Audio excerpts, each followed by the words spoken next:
Election, अगर जम्मू कश्मीर की 50% आबादी ने नोटा दबाया, एक तो मैं सियासत छोड़ दूंगा।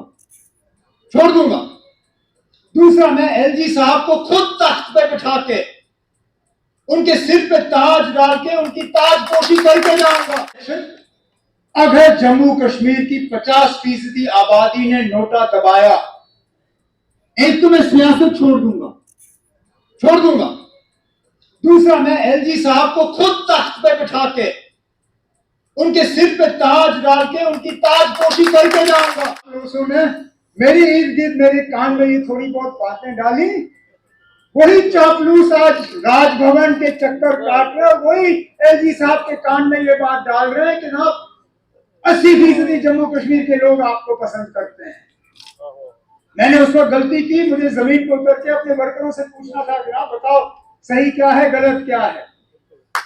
अब मैं एलजी साहब से कहूंगा, आपके ज्यादा यहाँ वर्कर नहीं होंगे तो मेरे वर्करों से आके मुलाकात करिए, पूछिए जमीनी हकीकत क्या है।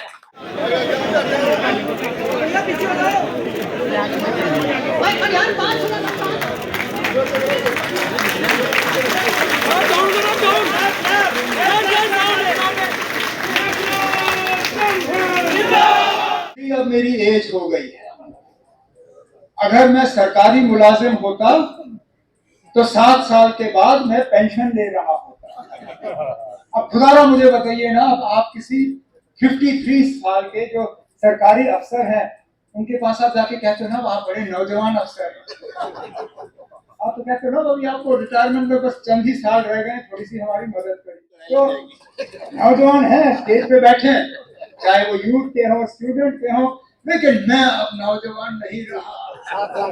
जवानी को पकड़ने की कोशिश जरूर कर रहा हूं, लेकिन आहिस्ता आहिस्ता वो जवानी मेरी हाथ से जो है फिसलती जा रही है।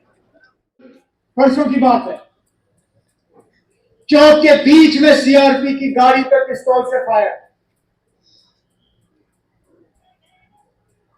तो फिर क्या हालात। 50% आबादी इलेक्शन नहीं चाहती, नहीं छोड़िए, शायद वो सच हो सकता है, लेकिन वो 80% आबादी है कहां।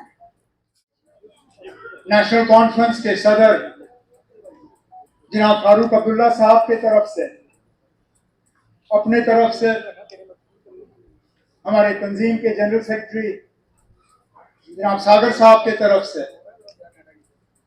मैं आज जो हमारे 2 सीनियर साथी अपना नए कमांड संभालने जा रहे हैं, जनाब सलोत्रा साहब और सुरेंद्र चौधरी साहब को दिल की गहराइयों से मुबारकबाद पेश करना। मैं तो 80 छोड़िए, 8 छोड़िए,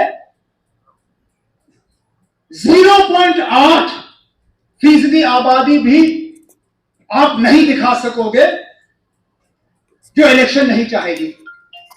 अब आते हम जम्मू पे हैं, मैंने सोचा शायद यहां सोच अलग होगी, लेकिन यहां की नाराजगी वहां की नाराजगी से ज्यादा, हर इशू पे लोग सड़क पे आए।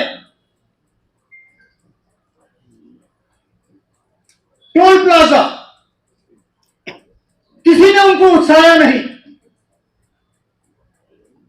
किसी ने उनको पीछे से धक्का नहीं दिया। कोई सियासी पार्टी ये नहीं कह सकती है कि टोल प्लाजा पे हमने किया, लोग खुद निकल आए, हम तो उसमें फिर घुल मिल गए। लेकिन हम में से कोई भी सियासी पार्टी ये नहीं कह सकती है कि टोल प्लाजा पे हमने एहतजाज शुरू किया। लोग नाराज हुए, बाहर आए, आज भी नाराज हैं। स्मार्ट मीटर, हम बीच बीच में बयान देते हैं, लेकिन बाहर आके एहतजाज लोगों का खुद का फैसला था।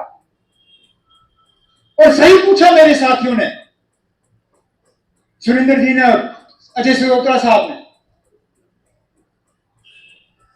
पहले तो आप डिजिटल मीटर लगा रहे थे,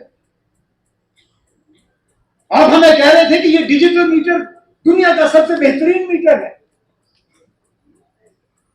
उन मीटरों को लगे शायद ही कुछ दिन हुए, यहाँ कहते हो ना ये मीटर नहीं, अब वो मीटर, स्मार्ट मीटर। और जो स्मार्ट मीटर की मुखालफत करे सीधा जेल। यहां पीएसए लगा है लोगों पे स्मार्ट मीटर की मुखालफत करने पर। अरे भाई, मुखालफत तो हमारा जमहूरी हक है।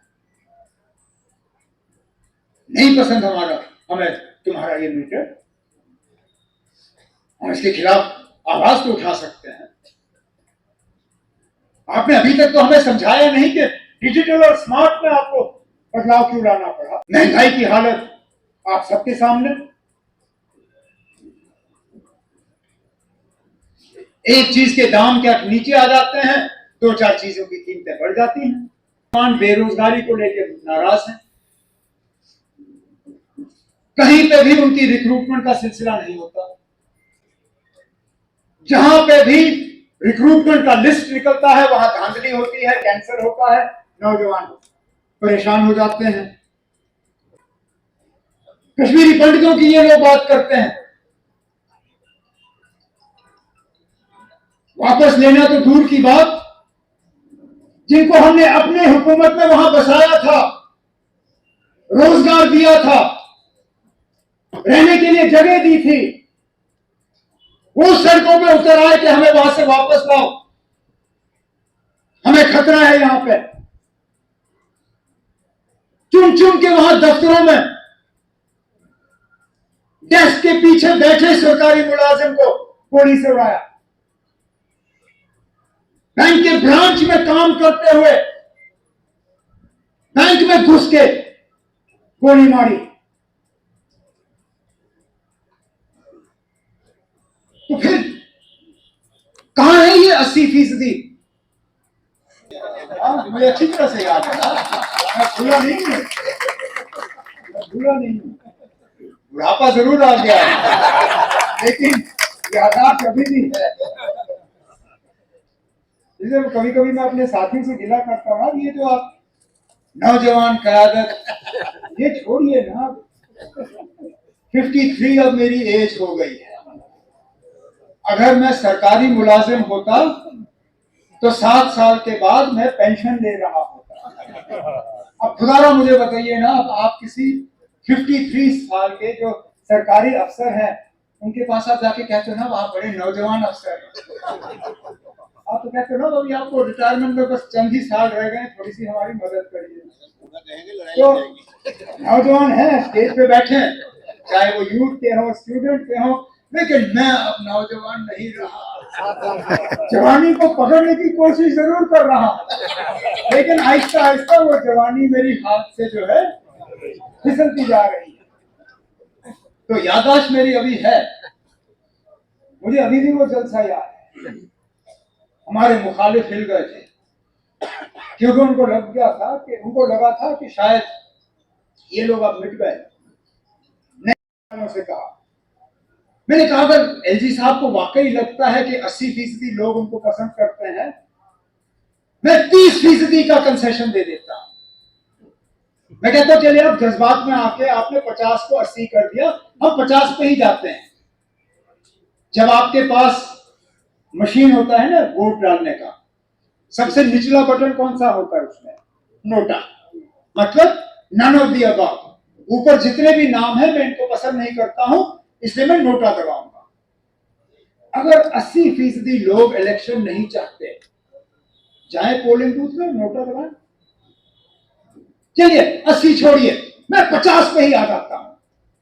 30% कंसेशन कराओ इलेक्शन। अगर जम्मू कश्मीर की 50% आबादी ने नोटा दबाया, एक तो मैं सियासत छोड़ दूंगा। दूसरा, मैं एलजी साहब को खुद तख्त पे बिठा के उनके सिर पे ताज डाल के उनकी ताजपोशी करके जाऊंगा। इलेक्शन कराओ, दूध का दूध पानी का पानी। हमें पता चलेगा क्या हम अपने आप को धोखे में रख रहे हैं या हमारे गवर्नर साहब। जाते जाते उनको मशवरा जरूर दूंगा, मैंने भी 6 साल इस रियासत का कमांड संभाला। मैं जानता हूं जनाब, यहाँ चापलूसों की कोई कमी नहीं है, कोई कमी नहीं। मैं उनके नाम एलजी साहब को लिख के दे सकता हूं, जो मेरे कमरे में आके मुझे कहते थे जनाब आपसे बेहतर चीफ मिनिस्टर जम्मू कश्मीर क्या हिंदुस्तान में नहीं देखा है। जो वोट पड़ने से एक दिन पहले मुझे कहते थे जनाब आप हार ही नहीं सकते हो। फिर जब नतीजा आया मुझे पता चला कि मैं कितना हार सकता हूं और कितना जीत सकता हूं। मुझे डर इस बात का है कि जिन चापलूसों ने मेरी इर्द गिर्द मेरे कान में ये थोड़ी बहुत बातें डाली, वही चापलूस आज राजभवन के चक्कर काट रहे, वही एलजी साहब के कान में ये बात डाल रहे हैं कि ना 80% जम्मू कश्मीर के लोग आपको पसंद करते हैं। मैंने उस वक्त गलती की, मुझे जमीन पर उतर के अपने वर्करों से पूछना था कि आप बताओ सही क्या है गलत क्या है। अब मैं एलजी साहब से कहूंगा आपसे ज्यादा यहाँ वर्कर नहीं होंगे तो मेरे वर्करों से आके मुलाकात करिए, पूछिए जमीनी हकीकत क्या है। एक चीज का आप लिख के रखिए, मैं उन लोगों में से हूं जो बार बार वही गलती नहीं करते। पिछली की हुई गलतियां दोबारा दोहराई नहीं जाएंगी। जो नेशनल कॉन्फ्रेंस के वर्करों को बीच बीच में हमने गिला और शिकवा करने का मौका दिया था, खासकर जब हमारी हुकूमत थी, मैं आपको यकीन दिलाता हूं कि दोबारा हम लोग गिला शिकवा करने का आपको मौका नहीं देंगे। बस आप इस नेशनल कॉन्फ्रेंस के झंडे को मजबूती से थामिए, इसको बुलंद रखिए, लोगों के मुश्किलात, मुतालबे, परेशानियां, इनका हल हम करके लोगों के सामने जो है इनकी झोली में इनका हल डाल के रखेंगे। एक बार फिर अपने दोनों साथियों को आज के मौके पर मुबारक करते हुए अपने बाकी साथियों को आज के प्रोग्राम पे आने पे मैं शुक्रिया करता हूं, इस उम्मीद के साथ कि दोबारा जल्दी इसी तरह मुलाकात का मौका हासिल होगा। बहुत बहुत शुक्रिया। जय हिंद, जय भारत।